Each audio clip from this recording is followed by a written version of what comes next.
Assalamualaikum warahmatullahi wabarakatuh. Bersama saya Ayu Andini di mata pelajaran Simulasi dan Komunikasi Digital. Kali ini saya akan membahas mengenai komunikasi dalam jaringan atau biasa kita kenal dengan daring. Nah, sebelum kita kupas tentang komunikasi dalam jaringan, alangkah baiknya kalian harus tahu memaknai apa itu komunikasi. Komunikasi telah digunakan sejak manusia pertama diturunkan ke muka bumi. Maka secara otomatis manusia merupakan makhluk sosial di mana komunikasi sangatlah penting untuk menginformasikan ke antar individu lainnya.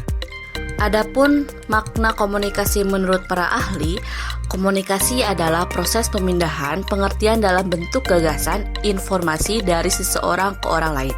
Itu menurut Handoko. Dan menurut Robbins, komunikasi adalah pentransferan makna di antara anggota kelompok. Lewat pentransferan makna, informasi dan gagasan dapat dihantarkan. Tetapi, komunikasi bukan hanya sekedar menanamkan makna tetapi juga harus dapat dipahami. Secara lebih sederhananya lagi, komunikasi terjadi jika saya berbicara, Anda mengerti, dan sebaliknya jika Anda yang berbicara, saya pun mengerti. Tetapi, jika Anda berbicara, sedangkan mitra bicara Anda tidak mengerti atau sebaliknya, maka komunikasi belum bisa dikatakan terjadi atau tidak ada komunikasi. Selanjutnya kita masuk ke fungsi komunikasi. Menurut Onong Uchana Effendi dalam buku Ilmu, Teori dan Filsafat Komunikasi pada tahun 2003 terdapat 4 fungsi dari komunikasi. Pertama, menyampaikan informasi.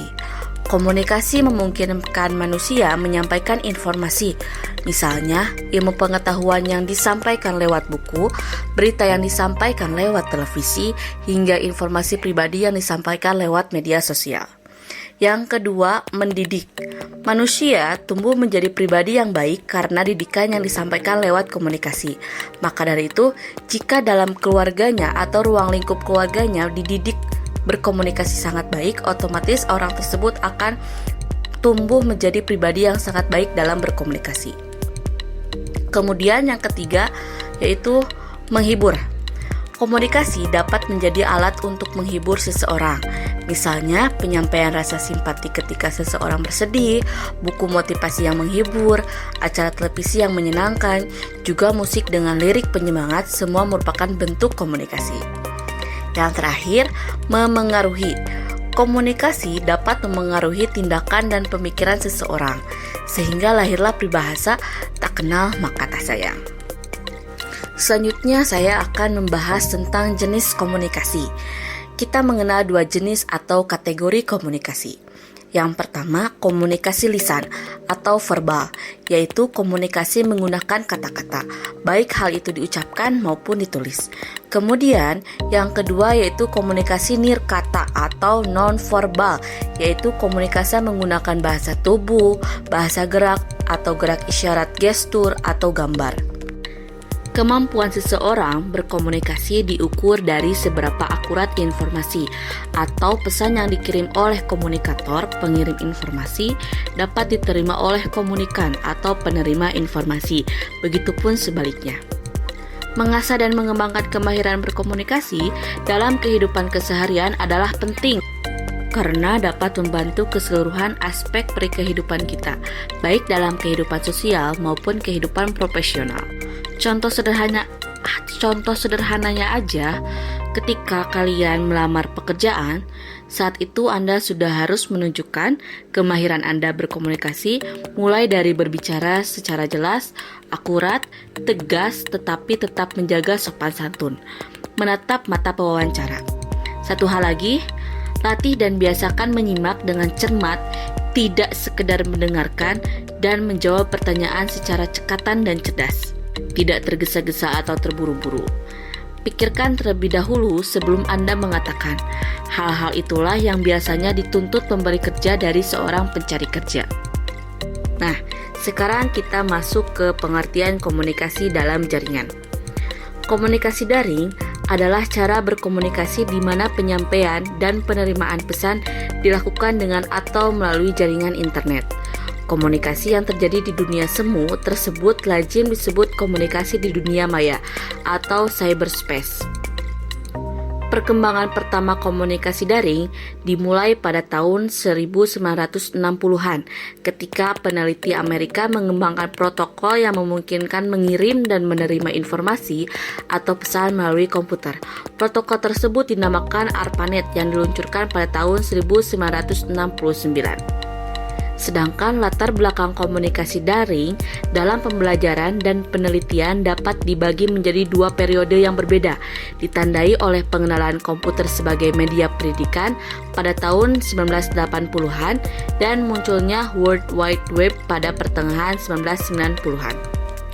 Komunikasi daring atau komunikasi virtual adalah cara berkomunikasi di mana penyampaian dan penerimaan informasi atau pesan dilakukan dengan menggunakan internet atau melalui dunia maya. Dan komunikasi virtual pada abad ini dapat dilakukan di mana saja serta kapan saja. Salah satunya yaitu dengan penggunaan internet. Internet pun merupakan media komunikasi yang cukup efektif dan efisien dengan tersedianya berbagai layanan fasilitas seperti web, chatting, email, Friendster, Facebook, dan Twitter, serta berbagai macam fasilitas lainnya.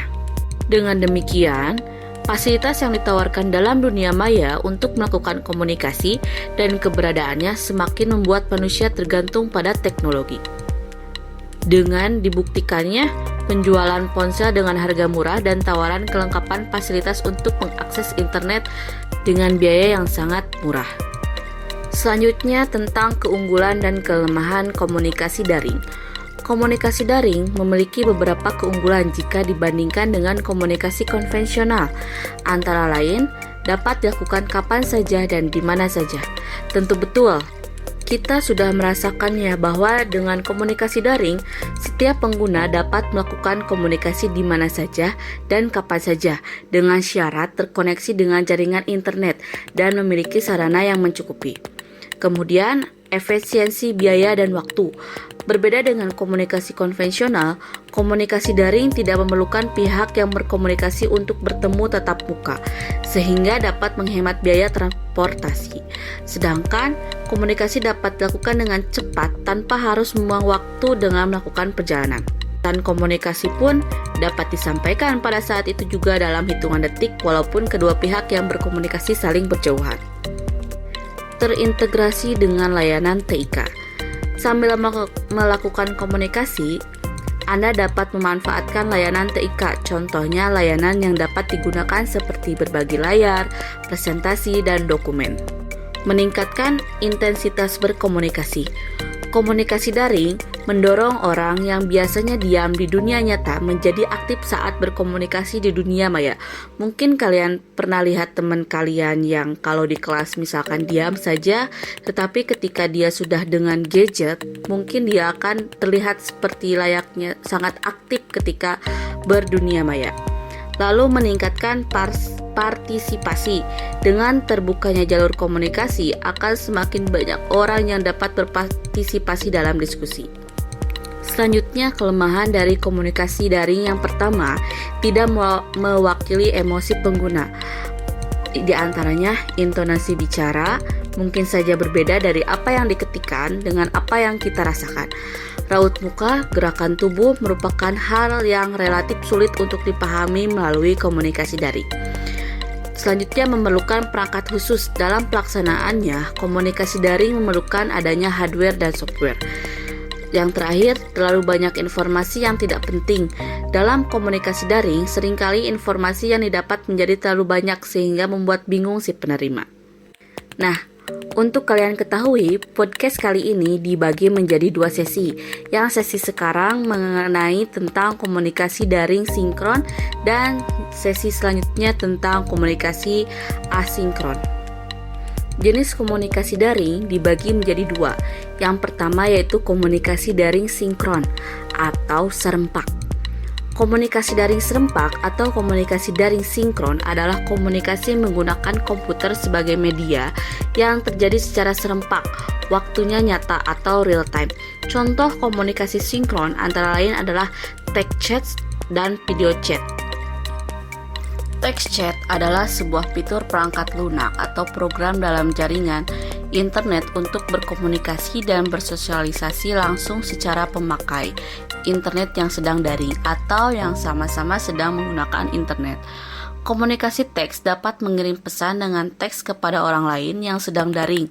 Kemudian, orang yang dituju membalas pesan dengan teks. Demikian seterusnya. Itulah proses terjadinya text chatting.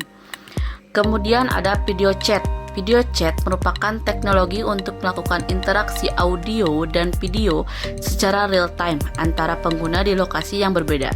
Video chatting biasanya dilakukan melalui perangkat komputer maupun tablet atau smartphone, juga disebut telepon video call. Video chatting dapat berupa interaksi point to point atau satu ke satu seperti FaceTime dan Skype, atau interaksi multi-point satu ke banyak atau banyak ke banyak seperti dalam Google Plus Hangout. Selanjutnya ada video chatting, sering disalahartikan dengan video conference.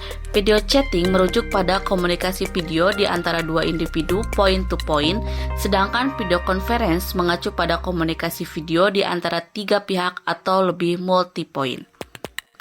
Adapun contoh dari layanan text chat antara lain Gtalk, Yahoo Messenger, Facebook Chat, dan lain-lain. Terdapat juga layanan text chat yang berbasis perangkat genggam seperti WhatsApp, Line, KakaoTalk, dan lain-lain.